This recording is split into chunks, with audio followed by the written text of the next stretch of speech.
아, 억울하신 분은 나중에 또 제가 예배 중에 가끔 책을 또 나누도록 하겠습니다. 자, 신명기 32장 17절로 제가 시작할 때 말씀드린 것은 역사는 흘러가는 것이 아니다. 역사를 통해 하나님의 역사를 우리에게 가르치시는 것이다. 그래서 E.H. 카라고 하는 일반 역사가의 얘기로 하면 역사는 현재와 과거의 끊임없는 대화래요. 여러분, 좀 이상한 얘기지만 여기 결혼하실 때 우리가 지금 현재 결혼해서 사는 남자, 여자 만나서 바로 결혼하지 않죠? 어떻게 해야 됩니까? 교제해야 되죠. 교제 중에 가장 큰 부분을 차지한 게 뭐죠? 큰 부분을 대화하는 겁니다. 대화. 혹시 여기 나는 내 남편, 내 아내와 결혼했는데 꿀먹은 벙어리로 둘이 만나가지고 한마디도 안 하고 결혼했다 이런 분 계세요? 그건 그야말로 제가 볼 때는 홍해를 건넌 이후에 최고의 기적이라고 생각합니다. 그런 일은 있을 수가 없습니다. 어떻게 하든지 대화를 해야 됩니다. 대화를 함으로 상대방을 이해하게 되죠. 그리고 이해하면 결정하게 되죠. 그래서 하나님이 우리에게 역사를 주신 것은 전부 다 이런 기능과 역할로서 우리에게 되어지는 겁니다. 그래서 우리의 신앙은 오늘도 우리의 역사 속에서, 현실 속에서 하나님이 어떻게 일하시는가 하는 것들을 성경을 통해 확인해야 되고, 우리 교회의 역사를 통해 여러분의 일상을 통해서 확인해 나가는 것, 이건 세상에 허락되지 않았거든요. 예수쟁이들만에게 주신 축복이고 특권이거든요. 그런 신앙이 되어야 됩니다. 자, 그런데 이렇게 제가 말씀드리는 것은 그렇지 않으면 어떻게 되느냐 하면요, 신앙에 진보가 없습니다. 뭐가 없다고요? 진보가 없습니다. 다르게 얘기하면 내가 사는 내 인생을 통해서 새 창조의 역사를 경험할 수가 없습니다. 새 창조의 역사. 다르게 얘기하면요, 살아온 인생의 사건들 속에 사연을 갖고 살고 사연이 작동될지 모르지만 그 사연이 내게 메시지가 되어서, 교훈이 되어서 조금 더 나은 삶을 살게 하는 것이 어렵다는 겁니다. 자, 여기서 제가 사연이라는 얘기를 했습니다. 사연이라는 얘기를 했는데, 제가 사연이라고 표현한 것은요, 좋은 것만 얘기하지 않습니다. 성경에 나오는 많은 이야기들을 보면 대부분 다 뭐예요? 성공하지 못했더라는 얘기입니다. 실패했더라는 얘기입니다. 그런데 그런 실패했다는 얘기가 전부 다 성경에 담겨 있거든요. 그래서 그것을 제가 사연이라고 얘기를 하지만, 사연이 메시지가 되지 못하고 사연이 하나님 주신 뜻이 되지 못하면 어떤 면에서는 계속적인 마치 실타래가 얽힌 것처럼 그런 이제 현실을 살 수밖에 없는 겁니다. 자, 이렇게 말씀드린 이유가 있습니다. 전 설교 좀 세게 하죠? 우리의 과거 역사가 그렇다는 거예요. 우리 만만치 않은 사연을 우리가 안고 지금 이 자리에 서 있거든요. 그러면 이런 우리가 사연을 제대로 신앙 안에서 이해하고 해석하고 그 안에서 신앙적인 의미를 우리가 붙잡을 때만 우리 교회나 거기에 참여하였던, 거기에 우리가 함께했던 우리 자신의 삶이 새로워지고 새 창조의 역사가 일어난다는 겁니다. 여러분, 사연이 사연으로 남으면 오늘 자세하게 말씀드리지 못하지만 어떻게 되느냐면요, 허세 심리가 나타납니다. 허세 심리. 두 번째는 보상 심리. 그게 아니면 보복 심리. 그리고 마지막에는 해도 안 되더라고 하는 사망 심리로 살 수밖에 없습니다. 나중에 제가 설교할 때 이것은 언젠가는 또 설교를 할 기회가 있으면 하겠습니다. 그렇게 되지 않아야 된다는 거예요. 자, 그래서 오늘 구절로는 읽지 않았는데 한 군데 찾아볼 것이 있습니다. 너희가 두려워할 것이 있다 하는 내용인데, 자, 히브리서 12장 15절부터 17절입니다. 제가 오늘 빨리 끝낼게요. 히브리서 12장 15절부터 17절, 신약성경 386면입니다. 사실은 오늘 이 본문이 주요한 이제 본문이 됩니다. 386면 히브리서 12장 15절부터 17절, 우리 같은 방식으로 같은 마음 같은 뜻으로 우리 같이 한번 읽도록 그렇게 하겠습니다. 자, 히브리서 제가 잘못 308 몇 면이죠? 제가 찾아놓고 제가 이렇게 헷갈립니다. 오늘 3부에서는 눈먼 사람인데 그 아버지 이름을 딴 사람이 있습니다 했는데 제가 뭐라고 했죠? 3부 참여하신 분들 바요나라고 했어요. 바요나는 누구죠? 시몬 베드로인데 그 바요나라고 원래는 바디메오를 얘기하려고 하다가 바가 뭐라고 했어요? 아들. 디모에의 아들이 이름이 바디메오가 된다. 이걸 설명하려고 하다가 괜히 엉뚱하게 하나님 나라가 있는 베드로를 끌고 와가지고 바요나 얘기했습니다. 자, 히브리서 자 같이 읽겠습니다. 시작. 너희는 하나님의 은혜에 이르지 못한 자가 없도록 또 쓴뿌리가 나서 괴롭게 하여 많은 사람이 이로 말미암아 더럽게 되지 않게 하며 음행하는 자와 혹 한 그릇 음식을 위하여 장자의 명분을 판 에서와 같이 망령된 자가 없도록 살피라. 너희가 아는 바와 같이 그가 그 후에 축복을 이어려고 눈물을 흘리며 구하되 버림바가 되어 회개할 기회를 얻지 못하였느니라 얘기합니다. 자, 강의할 시간 안 되고 간단하게 두려워할 것이 뭔가를 말씀드릴게요. 첫 번째, 하나님의 은혜에 이르지 못한 자를 두려워하래요.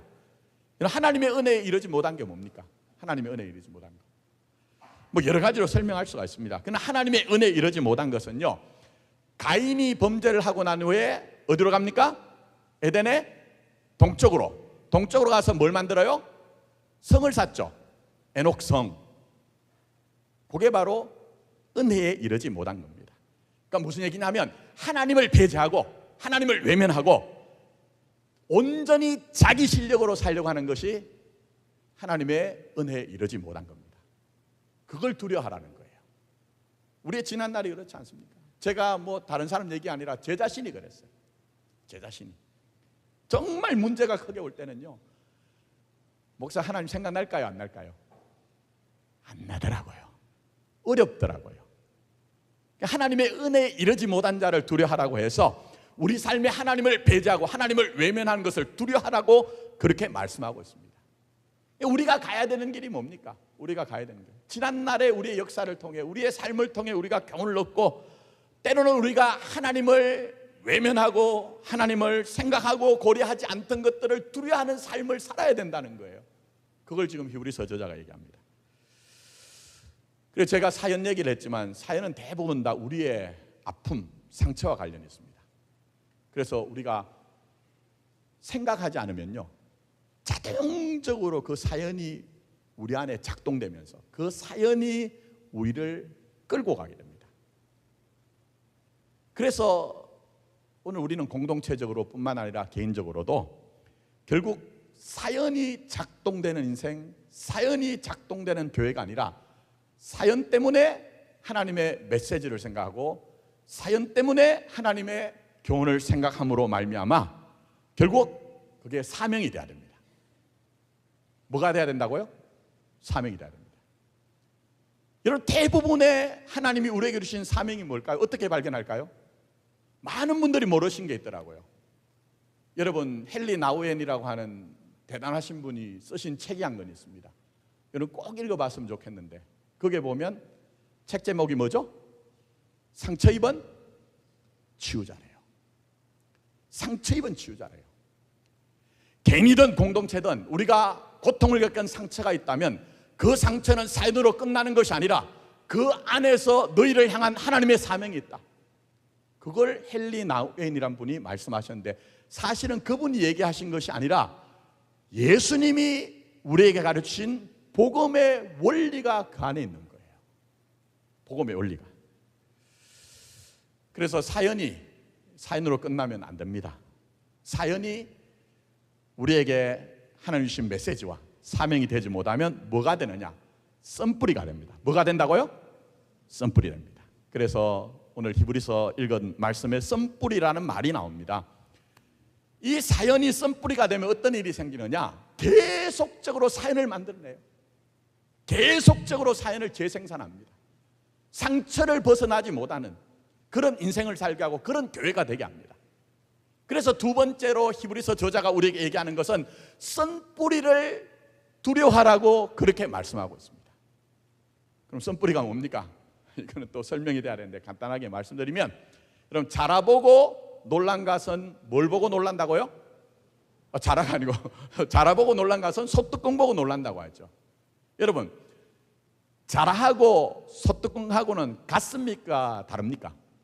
다르죠. 근데 자라란 놈한테 한번 손가락 물리면 그 다음에 시커멓게 생겨가지고 자라 그 등딱지처럼 생긴 그런 것들을 보면 전부 다 자라로 그렇게 착각하는 거죠. 구별하지 못합니다. 그래서 사연이 우리에게 중심 역동이 되고, 그래서 우리 안에 씀뿌리로 역사하기 시작하면요, 정말 우리가 구별해야 될 것을 구별하지 못하는 그런 일들이 우리에게 생깁니다. 왜요? 그것이 우리에게 준 상처로 인하여 우리 안에 있는 결핍이 어느 쪽으로 가게 하느냐 하면요, 보상심리, 보복심리로 가게 합니다. 그거 참 쉽지 않더라고요. 솔직하게 말씀드리면 언젠간 제가 용서에 대해서 설교할 기회가 있으면 말씀드리겠지만, 정말 사연이 우리에게 작동이 되어지고 그게 씀뿌리가 되면요, 그게 보상심리나 왜곡된 보상심리나 보복심리로 가게 됩니다. 이해를 위해서 제가 하나 예를 들겠습니다. 이거 실제적인 제 상담 케이스입니다. 옛날에 장로님, 권사님 계셨는데 저한테 이제 부탁을 하셨어요. 자기 딸을 상담을 좀 해달라고. 간단하게 좀 줄여서 얘기하자면, 그 따님은 모 국립대학 교수와 전도 유망한 젊은 교수와 결혼했어요. 근데 이해하고 들으십시오. 졸릴까 해서 씀뿌리에 대해서 설명을 하기 위해서 말씀드립니다. 근데 그 사위가 외도를 했어요. 그것도 자기가 가르친 학생하고. 얼마나 상처가 됐을까요? 그래서 어린 아이를 데리고 이혼을 했어요. 근데 이제 그 후로 이 장로님 권사님 따님이 아예 교회를 멀리하고, 그보다 더 심각한 문제는 장로님 권사님이 보니까 정말 말도 안 되는 양아치스러운 남자들을 가까이 하는 거예요. 저한테 부탁하는데, 제가 그 당시에 그 상담했던 분보다 나이가 어렸어요. 저는 결혼도 안 한 상태에서, 아니 여러분 제일 웃긴 게 그거 아닙니까? 결혼 안 해본 신부, 결혼 안 해본 수녀, 결혼 안 해본 스님이 나와가지고 결혼 생활 얘기하면 공감이 되던가요? 잘 안 돼요. 잘 안 돼요. 저도 그때 총각이었거든요. 근데 제가 무슨 아무리 상담을 공부하고 이렇게 한다고 하지만, 그분을 만나가지고 내가 어떻게 상담하느냐는 두려움이 있었어요. 만나가지고 이런저런 얘기를 하니까 과정은 다 생략하고 결국은 그것이었어요. 자기 안에 있는 상처, 그게 사연이 되고, 사연이 씀뿌리가 되니까 이 여자분의 마음에 뭐가 있었냐면요, 새칭 잘난 놈들, 공부 많이 하고 똑똑한 그 인간들에 대한 상처가 있는 거예요. 근데 이제 평생 동안 신앙생활을 하다가 결혼해가지고 큰 아픔을 겪었잖아요. 교회 밖에 나가가지고 양아치스러운 인간들을 만나보니까 그게 더 멋있어 보이는 거예요. 그게 더 진실하게 보이는 거예요. 제가 이제 그런 상담을 하면서 그 결핍된 마음, 사연 속에 있는 씀뿌리를 직면을 시키고 결국 이제 그분이 돌아왔습니다. 돌아오고 나중에 이제 신앙의 과정을 이뤘습니다만, 제가 말씀드리고 싶은 것이 그겁니다. 우리는 우리 안에 있는 씀뿌리를 예수의 복음의 능력으로, 그 보혈의 능력으로 해결해야 됩니다. 있는데 없는 것으로 우리가 외면하면 안 됩니다. 사연이 씀뿌리가 되고 씀뿌리가 계속 작동되면 우리는 그 사연을 벗어날 수가 없습니다. 말씀드린 것처럼 복음의 능력은 상처 입은 치유자로 너희와 너희 교회는 얼마든지 그렇게 될 수 있대요. 그런데 여러분, 제가 말씀드리는 것은 진정한 구원과 치유자는 목사가 아니라 우리를 구원하신 예수 그리스도이기 때문에 그분의 십자가의 능력을 의지하여, 간단한 건 아닙니다. 그 길 가야 되죠. 씀뿌리를 두려워하여 사연이 주신 메시지가 되고 사연이 사명이 되는 그 길을 우리가 반드시 가야 된다는 겁니다. 그래서 여기에 이제 히브리서 저자가 에서 얘기를 하죠. 씀뿌리 얘기하면서 에서를 얘기합니다. 그럼 씀뿌리의 특징이 뭘까요? 에서를 통해 얘기한 게 있어요. 지독한 자기중심성입니다. 뭐라고요? 지독한 자기중심성. 그걸 얘기하는 겁니다. 그러니까 배가 고파요. 배가 고픈 거 당연하죠. 근데 그 배고픈 것 때문에 장자권을 팔아먹은 것처럼 이 씀뿌리는 자칫하면 그게 사연이 되고 씀뿌리가 되면 하나님조차 생각하지 않는 쪽으로 가게 하더라는 겁니다. 그걸 이제 두려워하라는 겁니다. 자, 마지막 세 번째, 그렇기 때문에 사연과 썸뿌리가 작동되면 어디로 가느냐? 오늘 말씀 보시면 음행한 자, 망령된 자라고 얘기하면서 그 음행한 자, 망령된 자가 되는 것을 두려워하라, 두려워하라 얘기합니다. 여러분, 우리 생각에서는 배고픈데 팥죽 한 그릇, 그 팥죽 아니에요. 렌틸 콩으로 만든 죽이라고 보면 됩니다. 근데 어쨌든 옛날에 우리나라 목사님들 너무 이제 그래가지고 팥죽을 가지고 팥죽이 뿔지 않습니까? 이 팥죽은 예수 그리스도의 보혈을 상징합니다. 이런 식으로 알레고리컬하게 설교를 했습니다만, 그래서 저도 은혜를 많이 받았습니다만 팥죽 아닙니다. 렌틸 콩입니다. 근데 어쨌든 성경이 얘기하는 중요한 것이 있습니다. 음행, 간음이 뭡니까? 육체적인 어떤 것들을 얘기하죠. 그러나 성경에 근본적으로 간음과 음행이란 것은 하나님을 배반하는 겁니다. 뭐라고요? 하나님을 배반하는 것. 자, 그러면 망령되다는 것은 뭘까요? 망령되다, 하나님을 소홀히 하는 겁니다. 자, 그럼 제가 한번 질문을 던질 때 답 한번 해보십시오. 자, 음행이 뭡니까? 누구를 배반하는 것? 하나님을 배반하는 것. 망령된 것은 하나님을 소홀히 하는 겁니다. 그러면 에서가 딱 맞아 떨어지죠. 딱 맞아 떨어지잖아요. 자, 그래서 음행과 망령된 자를 두려워하라, 이렇게 얘기를 하고 있는데, 그럼 우리 어떻게 해야 될까요? 말씀드린 것처럼 하나님의 말씀이 내 안에 들어와서 사연이 하나님 주신 메시지가 돼야 되고, 하나님의 말씀이 내게 들어옴으로 말미암아 썸뿌리에 매이지 않고 그것이 사명이 됨으로 말미암아 사명에 매인 교회, 우리가 인생이 돼야 됩니다. 자, 그러면 이제 마지막으로 이제 드릴 말씀이 있습니다. 이제부터 우리가 해야 될 일입니다. 거대한 얘기 하지 않으려고 합니다. 그래서 오늘 이제 말씀드리려고 하는데, 그럼 어떻게 해야 되느냐? 한번 따라하겠습니다. 새로운 관계를, 다시 한번 새로운 관계를 만들겠습니다. 이게 우리의 사명입니다. 이게 우리의 사명입니다. 우리 교회가 앞으로 해야 되는 것이 뭐냐? 새로운 관계를 만드는 겁니다. 성경에 이미 제시되어 있는 바로 그것을 회복하는 길을 가야 된다는 겁니다. 그래서 여러분, 제가 구절들을 인용하지 않을게요. 자, 성령님이, 약속하신 성령님이 임함으로 말미암아 교회가 탄생됩니다. 그 교회가 어떤 교회입니까? 사도행전을 보니 사도의 가르침을 받아 서로 뭘 하죠? 교제하며 떡을 떼며 오로지 뭐에 힘쓰죠? 기도에 힘쓰고 다 함께해서 서로 물건을 통용하고 재산과 소유를 팔아 각 사람의 필요에 따라서 나눠주며 날마다 마음을 같이하여 어디에 모입니까? 성전에 모이기를 힘쓰고, 또 어디죠? 집에서 떡을 떼며 기쁨과 순전한 마음으로 음식을 먹고 하나님을 찬미하였더라 얘기합니다. 뭐 기억할 구절을 생각나지도 않겠지만 그렇게 얘기를 하고 있습니다. 자, 여기서 저는 말씀드리고 싶은 게 있습니다. 오늘 여러분 설교 제목 한번 보십시오. 자, 이제 우리가 관념이 아닌 뭐라고 했죠? 신앙 경험으로 세울 교회, 이렇게 얘기했습니다. 여러분, 진짜 신앙은요, 관계 속에서 드러납니다. 혼자는 얼마든지 각오를 새롭게 할 수 있고 열심을 내겠다고 마음을 대낼 수 있습니다. 그러나 관계 속에서, 현실 속에서 드러나는 것이 신앙입니다. 그래서 오늘 이 제가 방금 인용했던 말씀 가운데 서로 교제하며라고 할 때 교제가 뭐죠? 헬라어로 잘 아시죠? 코이노니아. 근데 이게 그냥 친교 교제가 아니에요. 많이 오해하시는데, 우린 친교라고 하면 그 사람 만나가지고 수다 떨고 커피 한잔하고 이렇게 하는 것을 친교 교제로 합니다. 그러나 사도행전에서 얘기하는 코이노니아 친교는요, 서로 헌신된 관계를 얘기합니다. 친교가 뭐라고요? 서로 헌신된 관계예요. 그래서 제가 방금 인용해드린 모든 그 사도행전에 나오는 말씀이 뭡니까?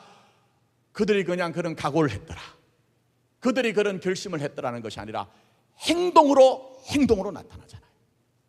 행동으로 나타나잖아요. 관계 속에서 그대로 드러나잖아요. 그래서 우리가, 저와 여러분들이 우리 세대 속에 이게 우리의 사명이 되고 목적이 됩니다. 저는 좀 별난 목사에서 늘 그런 얘기 하잖아요. 목사한테 잘할 필요 없다고, 그렇다고 목사 꼬라보고 목사 멸시하라는 얘기는 아니에요. 예? 그러나 제가 말씀드리고 싶은 것은 여러분의 신앙은 철저하게 하나님과의 관계, 예수님과의 관계, 그리고 더 나가서 목사한테 잘하고자 하는 것이 아니라 내 옆에 있는 형제와 자매를 통해서 서로 헌신된 관계를 통해서 주님이 디자인하신 교회를 우리가 꿈꾸고 그것을 이루어 가야 된다는 겁니다. 왜 제가 이렇게 말씀드리느냐, 제가 어느 날 묵상하다 보니까요, 하나님이 원하신 게 그거예요. 여러분, 이런 얘기 들어보셨습니까? 사람에게 받은 상처는 어떻게 해결되죠? 누구를 통해서요? 사람을 통해서. 그게 진리입니다. 상담에서 얘기하는 정말 망고의 진리입니다. 그 만만치 않은 우리가 세월을 보낸 우리, 이런저런 사연을 안고 사는 우리의 인생들, 어떻게 해야 되느냐? 물론 근본적으로는 하나님과의 관계 안에서만 가능합니다. 그러나 현실적으로는 내 옆에 있는 이웃, 내 옆에 있는 타자, 내 옆에 있는 그 형제와 자매를 통해서 복음 안에서 십자가의 능력을 붙들므로 말미암아 서로 헌신된 관계를 통해서만 진짜 교회가 되는 것이고, 하나님의 나라를 멀리 있는 것이 아니라 내 삶의 현실 속에서 경험할 수 있는 거예요. 성령의 역동적인 역사 속에서 우리가 문제가 없다는 것이 아니라 문제가 있지만 그 문제를 해결해 나가시는 성령님의 역사를 경험할 수 있는 거예요. 저는 이런 교회를 저와 여러분들이 꿈꾸고 우리의 생애에 함께 이루어 가자는 겁니다. 그래서 이 일을 어떻게 할 것이냐, 우리가 지난 워밍업처럼 목장 예배 드렸습니다. 성경적 소그룹이에요. 그걸 이제 더 힘쓰려고 하는데, 제가 왜 이 말씀드리냐 하면요, 성경적인 요구일 뿐만 아니라 현실적으로 제가 가끔 말씀드렸어요. 지난 코로나 팬데믹 기간에 모든 교회들이 30%가 다 줄었습니다. 그런데 유일하게 교회가 줄지 않거나 오히려 팬데믹을 통해서 성장한 교회들이 나왔습니다. 찾아봤더니 다른 것 아닙니다. 목사가 얼마나 설교를 잘하느냐, 그 교회가 얼마나 역사가 오래됐느냐, 그게 얼마나 유력한 사람이 있느냐 하는 것이 아니라 정말 서로 헌신된 관계 속에서 성경적인 소그룹이 있던 교회들은요, 그 고난을 이겨내고 심지어는 고난을 통해서 하나님이 오시는 부흥의 역사가 있더라는 거예요. 우리가 이 길을 양보하지 말자는 거예요. 하나님의 시대적인 요청이며 그것이 우리 인생의 사명이 되었으면 좋겠다는 겁니다. 그래서 여러분, 제가 좀 아까 말씀드렸지만 관념이 아닌 신앙 경험이라고 얘기했는데, 이제 시간이 저렇게 됐네요. 여러분이 저를 보는 눈빛이 너무 길면 안 된다. 이제 다 끝났습니다. 행복하시고 싶으세요? 불행하고 싶으세요? 대답하신 거 보니까 그렇지 않은 것 같아요. 다 행복하고 싶잖아요. 행복. 근데 행복을 어떻게 하냐면요, 관념으로는 해결이 안 된답니다. 관념으로는. 자, 예를 들면 내 손가락 끝에 지금 가시가 박혀 있어요. 근데 긍정심리라고 잘못된 긍정심리학이 있어요. 그 여러분, 유튜브 정말 위험합니다. 그 유튜브에 나오는 자기개발을 얘기하는 인간들 중에 뭐라고 얘기하냐면, 네가 현실이 어떻든지 성공한다 학언을 하면 그렇게 된다. 우주의 온갖 기운이 와서 그렇게 해준대요. 그걸 얘기하는 기독교에도 엉터리 선지자들이 있습니다. 대표적으로 미국의 조엘 오스틴 같은 자들. 근데 여러분 생각해 보십시오. 손가락 끝에 가시가 있으면 어떻게 해야 되죠? 빼야 아프지 않습니다. 그러니까 행복이란 것, 그건 굉장히 현실적이란 거예요. 그런데 서은국 교수라는 분이 이제 책을 하나 쓰셨습니다. 10년 전에 행복의 기원이라고 썼는데 정보판을 내셨더라고요. 그래서 이분 책을 제가 다시 사서 읽는데 딱 하나입니다. 진짜 행복하길 원하냐? 관념이 아니라 경험이다. 근데 그 경험은 뭐냐? 근본적으로 인간이 가진 외로움과 고독을 해결할 때 행복하다는 거예요. 뭘 해결해야 된다고요? 고독과 외로움.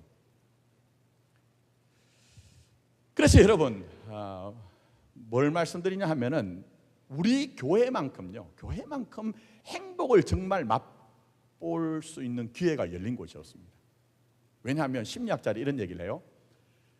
연령으로서의 만남을 통해서 외로움과 고독은 자꾸 없어져 간대요. 자, 예를 들어 보겠습니다. 지금 현재 나 유치원 다닐 때 친구 만나요 하는 분 한번 손 들어 보십시오. 뭐 그건 너무 심하다 싶으면. 나 국민학교, 요즘 국민학교라고 하면 몰라요. 초등학교. 자, 국민학교 다닐 때 친구 아직도 만난다는 분 손 들어 보십시오. 와, 대단하시네요. 오, 진짜 의외네요. 자, 그 다음에 중고등학교 친구 지금 만난다는 분 손 들어 보십시오. 다수 이제 나옵니다. 자, 그 다음에 그까지만 하겠습니다. 근데 한번 여쭤볼게요. 세월이 가면 갈수록 시간 속에서 만났던 친구들은 유지가 됩니까? 아니면 줄어듭니까? 줄어들죠. 줄어듭니다. 그래서 심리학자들이 얘기하는 것은 시간 속에서 우정관계, 시간 속에서 인간관계가 아니라 이제는 뭐를 얘기하느냐면요, 장소 안에서 우정과 친구 관계를 맺어야 된답니다. 왜 그렇죠? 그것은 연령과 말씀드린 것처럼 연령에 따라서는 자꾸 없어지지만 우리 교회처럼 이렇게 장소에서 우정관계를 맺으면요, 나이와 상관없이 집안 배경과 상관없이 그거는 약해지지 않는 거예요. 내가 언제까지요? 천국 갈 때까지. 그래서 제가 얘기가 아니라 전문가들, 심리학자들이 그런 얘기를 합니다. 그 다음에 관계가 얼마나 중요하냐면요, 성국 교수 얘기예요. 책에 나와요. 저쪽 파푸아 뉴기니아에 가면 흡열 박쥐가 있습니다. 제가 사진을 띄워드리려고 했는데 너무 좀 징그러워가지고 하지 않습니다. 자, 그런데 애미 마음은 사람이나 동물이나 같습니까? 틀립니까? 같습니다. 이 흡열 박쥐들이요, 밤이 되면 파닥파닥 나가가지고 동물이나 짐승이나 등에 붙어가지고 피를 빨아옵니다. 그럼 그 피를 자식 새끼들한테 와가지고 먹이는 거예요. 근데 여러분, 참 하나님 감사한 게 인간들은요, 일용할 양식을 하나님 주신다 하신 것처럼 대부분은 우리가 먹고 사는 것 해결합니다. 뭘 먹느냐 하는 차이지. 그런데 자연계에서는요, 정말 사냥에 성공할 확률이 그렇게 높지가 않습니다. 그러면 여러분, 지금 이제 흡열박쥐 엄마가 나가가지고 피를 뽑으러 나갔는데, 빨러 나갔는데 실패했어요. 그러면 돌아왔어요. 근데 새끼 흡열박쥐들이 엄마 형편을 알고 엄마 고생했어요, 우리 좀 금식할게요, 이럴까요? 안 할까요? 절대 그렇지 않습니다. 자식 새끼들은요, 저 다 부모님들이니까, 자식 새끼들은요, 인간이나 동물이나 똑같아요. 부모 사정을 안 봐주는 거예요. 예? 그럼 어떻게 하느냐? 어떻게 할까요? 우리 어머니인 여성분들, 지금 애들한테 지금 밥으로 나눌 피가 없어요. 어떻게 할까요? 예, 어떤 분이 지금 얘기했는데 자기 피를 준다? 그럴까요? 그거는 모성애가 지독한 우리나라 엄마들만 하는 얘기입니다. 전 세계 200개국 이상에서 그런 얘기하는 나라는 우리나라만 유일합니다. 그럼 어떻게 할까요? 이 흡열박쥐가 하는 일이 있습니다. 그게 뭐냐면 옆집에 갑니다. 옆집에 이제 철수집, 영희집이라고 하면 철수 엄마, 영희 엄마, 나 오늘 사냥 나가서 실패했어. 근데 우리 애들이 지금 막 쫄쫄 굶으면서 입을 쫙쫙 벌리면서 엄마 난 눈 뜨고 못 보겠어. 어떻게 좀 해줘. 그러면은 옆집에 철수와 영희를 자식으로 둔 이 흡열박쥐 엄마가 여기 와가지고 자기 피를 나눠주는 거예요. 자기 피를. 자, 근데 놀라운 게 있습니다.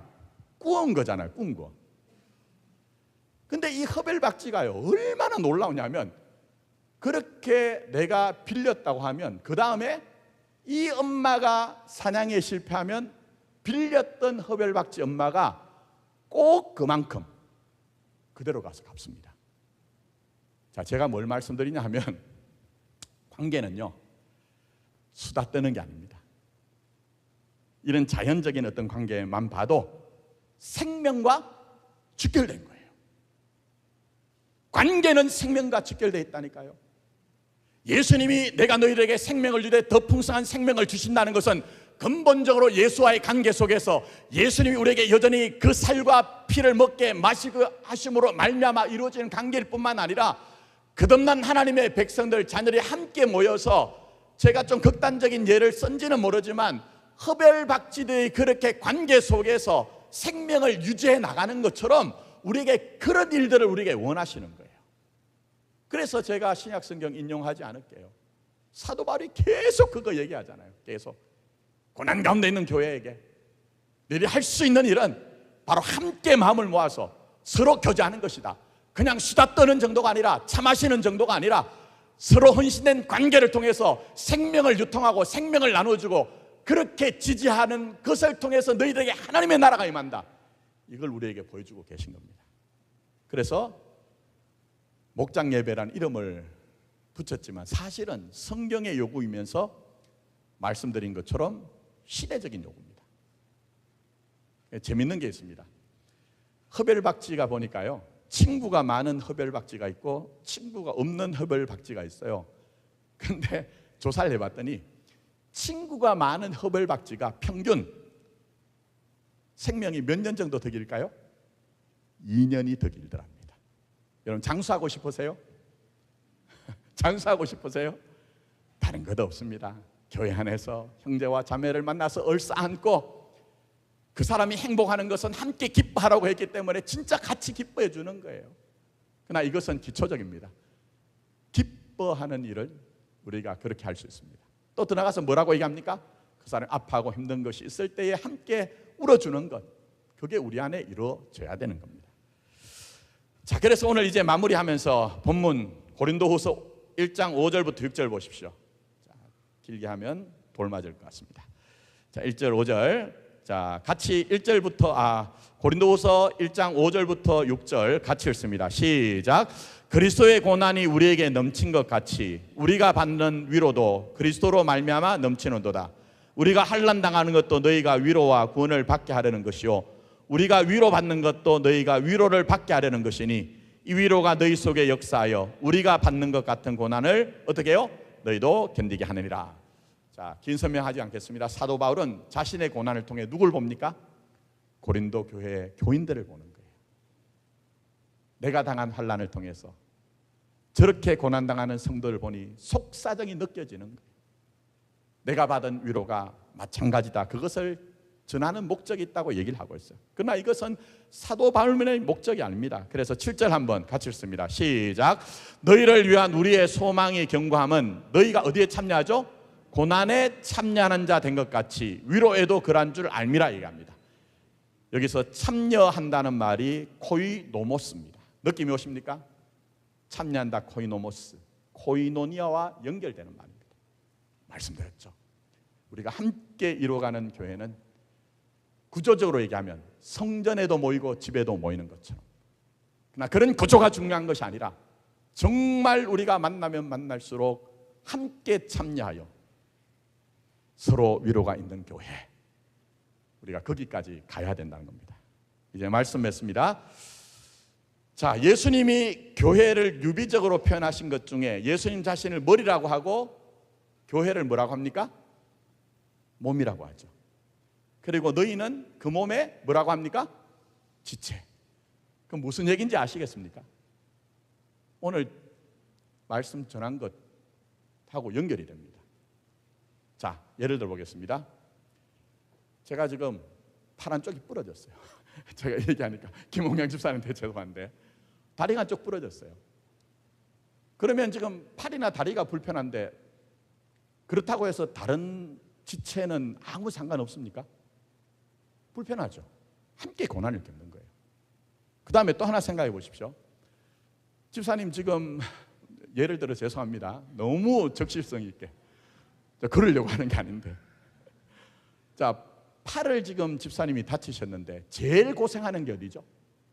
집사님 어딘 것 같습니까? 제일 고생. 예? 목이 제일 고생하죠. 맞죠? 이 무거운 팔을 이 가냘픈 목에다가 깁스를 해가지고 걸고 다녀야 되는 거예요. 이해가 되십니까? 그게 교회입니다. 이제 말씀 맺으면서 이제 우리 함께 기도하고 찬송하고